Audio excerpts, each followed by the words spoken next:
This is the SAU Report, a program featuring interviews with the faculty, staff, students, and alumni of Southern Arkansas University in Magnolia.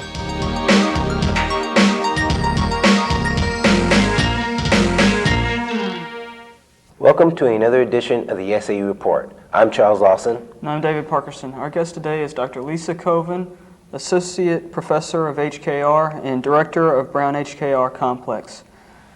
Lisa, what are your responsibilities as Associate Professor and Director of Brown HKR Complex?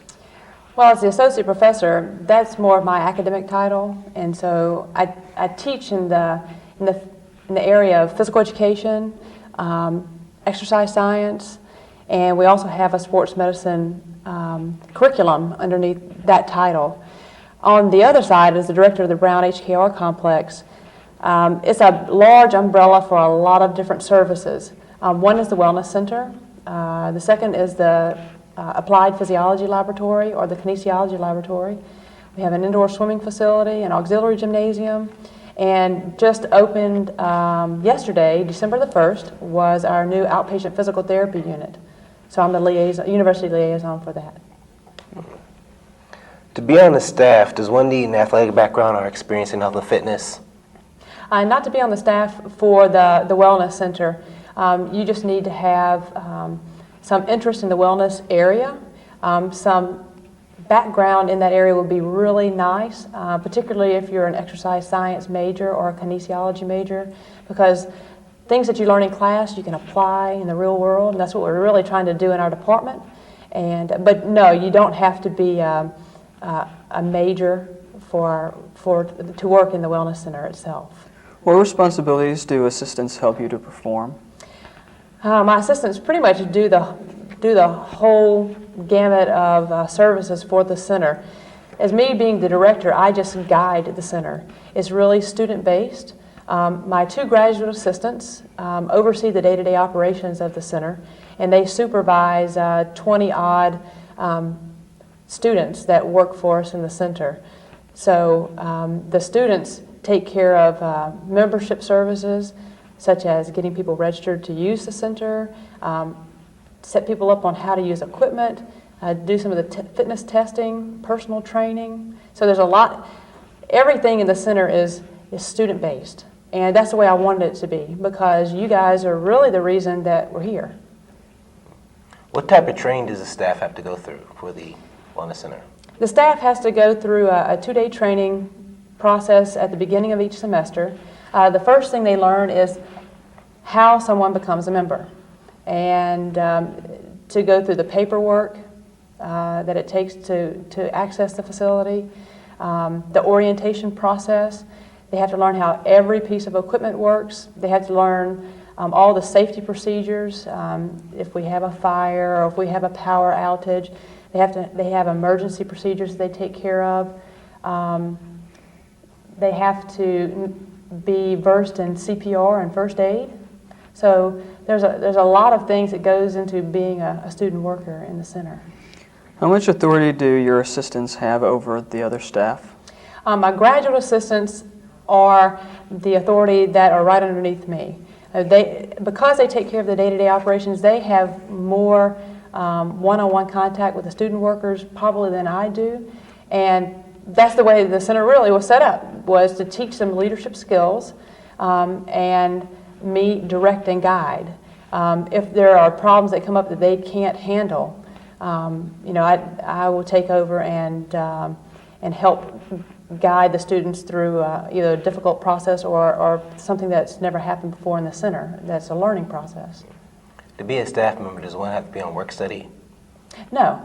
We have two different types of employment in the Wellness Center. One is a traditional work study, and the other is regular. Our lifeguards are the ones that are typically our regular work students, but our budget is mostly set up for work study. How many workers are on staff in the Wellness Center? I have 2 graduate assistants.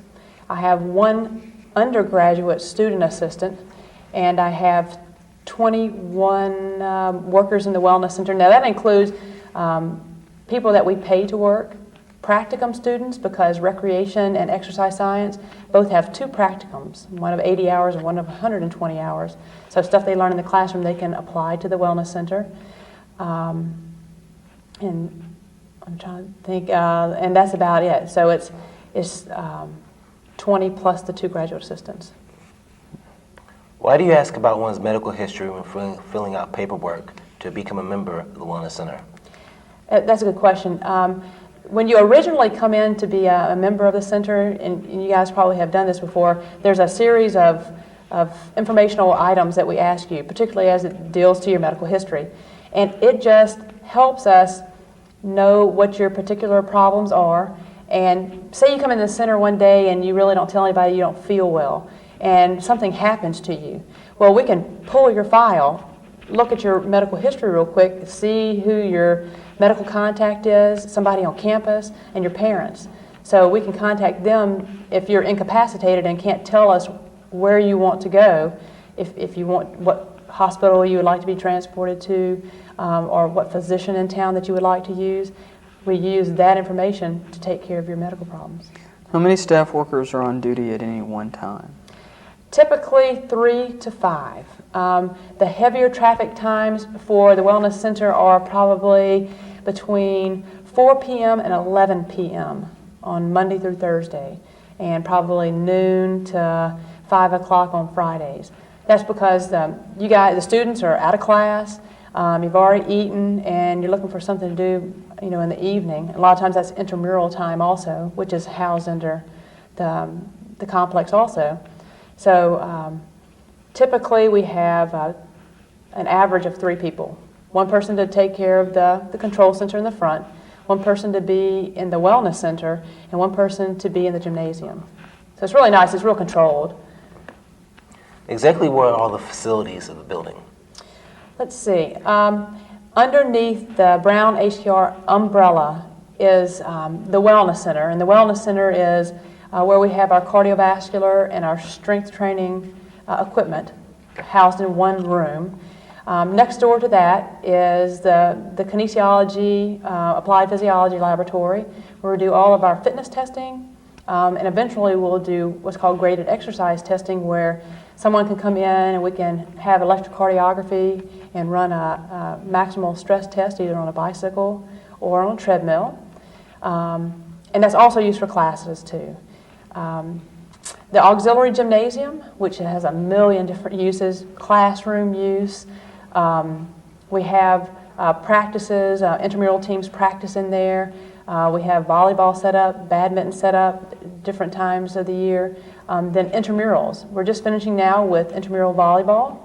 So it's really been a great thing for the center to have intramurals within. And the new thing is the physical therapy unit. What are the requirements to become a member to work out in the complex? Okay. As a student, you have access by being a full-time student. It's real easy. You just have to come down to the center, fill out the paperwork, go through the orientation, you're in. You can go in that night.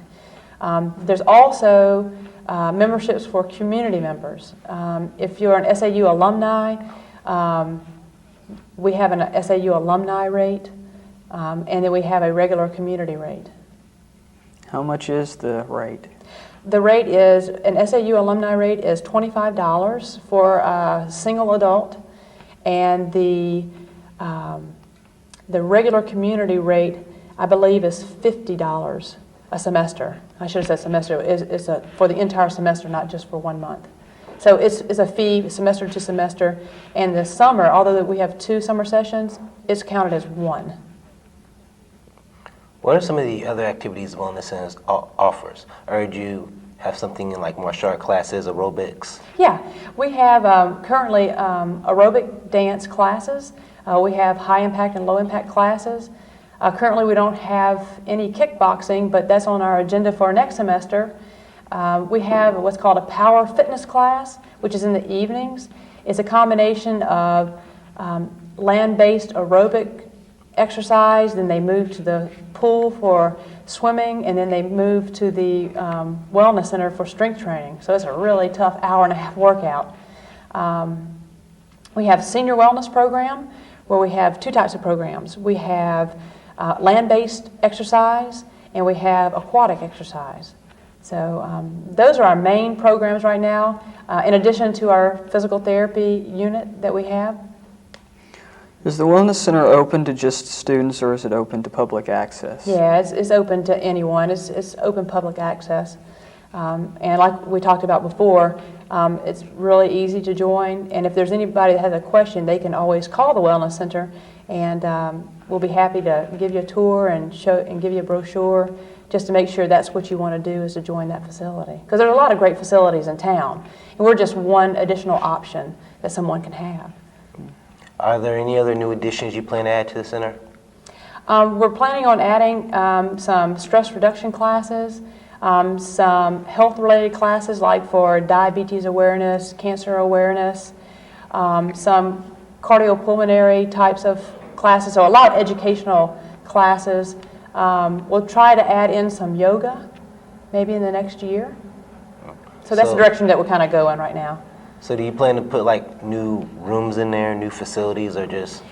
Not so much on the room. The room that we have now is pretty much what we're going to have, the new part that was added on. But in the Wellness Center, what we're trying to do in there is make it a little bit more fun to work out, because it's kind of boring. You know, you get on a machine, you feel like a rat, you know, you kind of go on the treadmill. But we're trying to add what's called a cardio theater. We'll have a bank of televisions, and there'll be a box on your cardiovascular equipment that you can take your own headphones and plug in, and you can put in whatever audio channel that you want. Like channel 1 might be ESPN, and so you could say channel 1 and you could hear ESPN, or channel 9 might be country music, and it would just be country music, and you could listen to the music instead of watching televisions with that audio. What kinds of services are provided by the Kinesiology Laboratory? Right now, the Kinesiology Laboratory is just offering preventative medicine type of services, which are health-related, like cardiovascular endurance, muscular strength, muscular endurance, flexibility, and body composition. We can do those type of measurements now and write exercise prescriptions from those. We do simple phlebotomy, where we can do blood chemistries. So whatever blood chemistry a member would want, we can run those for them. And then coming in the next semester will be graded exercise testing. These new additions you talked about, will they be included in the increase of wellness activity fee from the students? Yeah, there won't be any increase in fees. The things that are in the physiology lab or the kinesiology laboratory will be a fee for service. And so right now, to get an exercise test and get an exercise program written for you is $5. I mean, really good bargain. And then you can get a personal trainer with that too if you would like it. What are the biggest complaints about the Wellness Center? Biggest complaints? Probably not being open enough hours on the weekend and being closed during the break. That's probably the biggest complaints that we get. Most members would like for us to add more cardiovascular equipment in our wellness center. But other than that, people are very happy with the services that we're providing and how the students and the staff are interacting with the members. So it's going great, really well. Does the center offer insurance, and if so, what does it cover? The center is covered by American College of Sports Medicine insurance. It's a liability insurance that is available to members of American College of Sports Medicine, which the center workers are. And it covers everything from someone slipping on basically whenever you enter the facility, you're covered under our insurance. Who has access to the physical therapy clinic? Anybody would have access to that area. It is a service that is provided per a physician's written request. So say you sprained an ankle and your physician wanted you to have physical therapy, he would just write you a prescription for that, and they could do it right here on campus, which I think is really great because you don't have to go to Texarkana or to El Dorado or to Camden to have physical therapy now. I mean, you can go right here on campus, which I think will save a lot of travel time for a lot of students. A lot of students, they might have a surgery over the break, like maybe have a knee repaired or shoulder repaired, and their orthopedic surgeon may want them to have rehab. You can do it right here on campus. Are the machines in the Wellness Center donated, or does the university buy them? The university buys them. President Gamble was wonderful. When we opened, he gave us X amount of dollars to buy the equipment that is in there now. And so otherwise we would have had a pretty empty room with just old equipment that we had from the old center that was in Graham Hall. So that was a really big bonus for us. Now there's not a budget for the equipment that's in there, but we buy new equipment from money that we get from community members that join. So it takes us a little longer to generate the money, but we do get new equipment when we get the money to buy it. What are the check-in procedures for members? Check-in procedures. In the Brown complex, if you're coming in the front door, you would go towards what's called the control center, which is a glass mirrored, not mirrored, but it's just a glass paned window. And there's a worker that's in there that will ask you to enter your Social Security number into a key-in pad. A key-in pad is hooked to our computer, and it tells us if you are a member or not, and what day you've been oriented, all that good stuff. So you would give us your identification card. Students, you guys just have an ID card. The community members that pay, they have an ID made for them that has a wellness center. So they give us the ID, and then you're admitted into the center. What is the reason for these check-in procedures? It just allows us to know who's in the center and how many people we are getting in the center. I mean, we have a certain capacity that we can take in the center. Now, very, very rarely are we ever to that capacity, but it's a check and balance. It's if someone calls for you in the center, we can type you into the computer and see if you're in the center, and then we can have someone go find you. Have y'all had anything to get stolen? Only in unsecured areas. It's just like anywhere else on campus. If you go in a locker room and you leave things unsecured, there is a possibility that they could be taken. We've had very little theft, though, in the center. Even things that were laid on the floor and left out. Usually the wellness center workers will pick it up and bring it to the control center. It's usually a 30-minute check that we have. Every 30 minutes we do a check of the whole facility, and they'll usually bring the stuff to the wellness center, control center. Exactly what was the building used for before it became a wellness center? Before the wellness center, it was just the gymnasium, classrooms. There were some offices there, and then the athletic side on the other side. So everything that from basically the control center door back and towards the new offices towards the tennis court, that's all brand new. That money, the money that was given to the university to build the annex, that's all brand new building. Exactly how long did it take to build all that brand new stuff? It took about a year and a half to totally get into the center. I came here in August of '97, and so they were, in the summer, they were just starting to get it going, and we moved in last November. So, and they're still doing some work on the facility. I mean, it's just like a new house. You know, you get in and then you have a check sheet, you know, and things that go wrong and things that need to be fixed. So that's what we've been doing over the last year. Where is the outdoor walking track provided by the Wellness Center? The outdoor walking track is directly behind the swimming pool. It was built by some disadvantaged youth in the summer. It was a project. So it was really good because they did this whole track, and it was really nice. So you can go outside and use the track.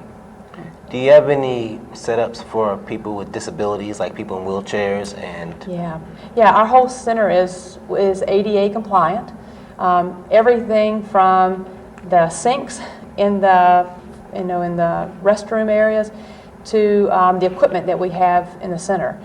Some of the equipment, you couldn't use if you were on a wheelchair or a walker, but there are a lot of pieces of equipment that you can very easily use. So we have a number of physically challenged individuals that use our center, and it's great. They really, really love the wellness center. And the pool, we have two things. We have a chairlift and we have a walk-down ramp. So it's great. So they can use a chairlift to get in the pool too. What kinds of workout equipment can be found in the Wellness Center? We have two different types of workout equipment. We have cardiovascular equipment and we have strength training equipment. Our cardiovascular equipment consists of treadmills, stair steppers. We have an elliptical machine, rowing machines, and bicycle ergometers. On the strength training side, we have all upper and lower extremity equipment, all weight that's are plated, no free weights, and we have a sit-up machine. Does the center have to go through any type of state health inspection? Yeah. Every year we go through a state health inspection, and there's two types of health inspections that we go through. One is a state building inspection to make sure that our exits are okay and our emergency lighting is in good shape and that our facility is clear of obstructions or trip hazards. And then also with state health, they inspect the physical therapy unit and the pool to make sure that those are up to standards for patients to be in.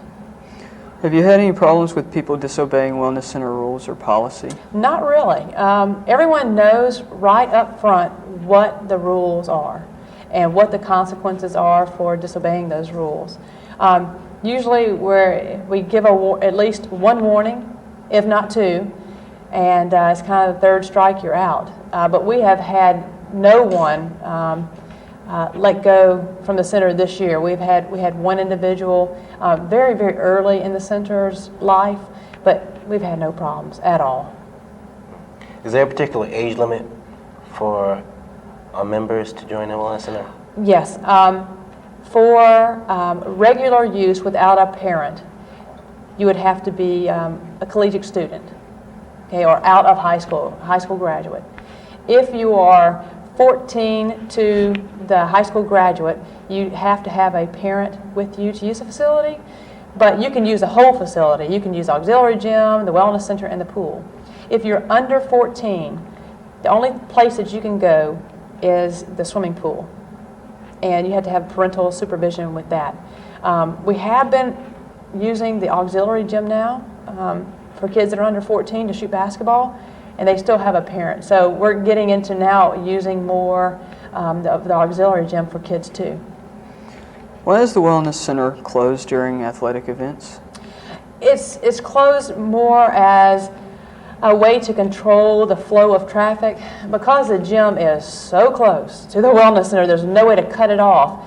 And it's unfortunate, but some students that we have will go into the wellness center and then slip into the ball game, which is really not fair to athletic teams because they need that money to be able to generate income to keep their programs running.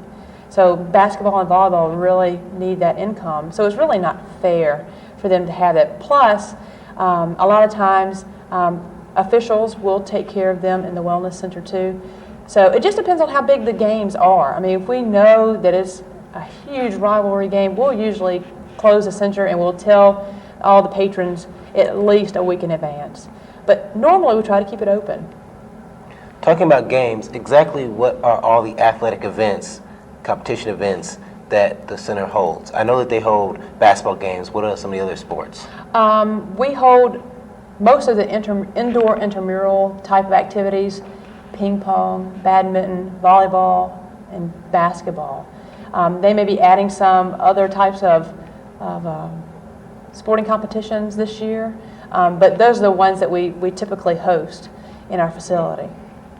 Well, that's it for this edition of the SAU Report.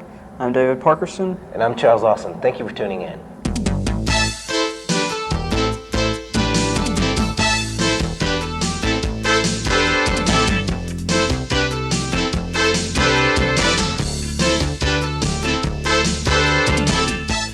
The SAU Report is a production of broadcast journalism students in the Department of Theater and Mass Communication at Southern Arkansas University in Magnolia.